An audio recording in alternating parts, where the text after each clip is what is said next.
केंद्रीय रेल्वे, माहिती आणि प्रसारण आणि इलेक्ट्रॉनिक्स आणि माहिती तंत्रज्ञान मंत्री अश्विनी वैष्णव यांनी आज मोंथा चक्रीवादळाला सामोरे जाण्याच्या दृष्टीने सज्जतेचा आढावा घेतला. दूरदृश्य प्रणालीच्या माध्यमातून झालेल्या या आढावा बैठकीत पूर्व किनाऱ्यावरील रेल्वे जाळ्यांच्या सज्जतेचा आढावा घेण्यावर भर देण्यात आलाय. केंद्रीय मंत्र्यांनी प्रवाशांची सुरक्षा, रेल्वे नियमन, काही कारणाने रेल्वे सेवा खंडित झाली तर ती सेवा पुन्हा त्वरित सुरू करण्याचे नियोजन, स्थानिक प्रशासन आणि आपत्ती व्यवस्थापन संस्थांनी समन्वय साधण्यासाठी केलेल्या उपाययोजनांचा आढावा घेतला. त्यांनी रेल्वे अधिकाऱ्यांना चक्रीवादळाचा अपेक्षित प्रभाव लक्षात घेऊन विशेषतः आंध्र प्रदेश, ओडिशा आणि तेलंगणामधील पूर्व किनाऱ्यावर सर्व आवश्यक खबरदारी घेण्याचे निर्देश दिलेत. अखंड संपर्क आणि आपत्ती प्रतिसाद पथके वेळेवर तैनात करण्याची गरज यावर भर देत केंद्रीय मंत्र्यांनी सर्व रेल्वे विभागांना सतर्क राहण्याचे आणि चक्रीवादळानंतर रेल्वे सेवा पुन्हा त्वरित सुरू करण्याचे निर्देश दिले.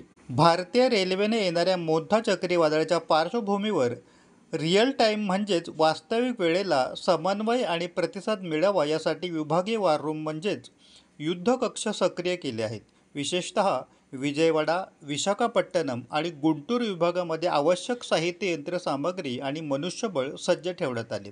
प्रवाशांची गैरसोय कमी व्हावी यासाठी रेल्वेच्या कामकाजावर सतत लक्ष ठेवले जात आहे. पूर्व किनारी रेल्वे, दक्षिण किनारी रेल्वे आणि दक्षिण मध्य रेल्वे विभागांना आपत्कालीन प्रतिसादासाठी संसाधने एकत्रित करण्याचे आणि सर्व आवश्यक सुरक्षा खबरदारी देण्याचे निर्देश देण्यात आले. पूर्व किनारी रेल्वेचे महाव्यवस्थापक परमेश्वर फुंकवाल यांनी विभाग प्रमुख आणि विभागीय रेल्वे व्यवस्थापकांसह आपत्तीचा फटका बसण्याची जास्त शक्यता असलेल्या विशेषतः वॉल्टर आणि खुर्दा रोड विभागामध्ये आधीच सुरू केलेल्या खबरदारीच्या उपाययोजनांबद्दल अश्विनी वैष्णव यांना माहिती दिली. अल्पावधीतच लोकप्रिय झालेला भारताचा बुलंद आवाज आपला Bharat channel subscribe, share, like आणि कमेंट्स करायला विसरू नका.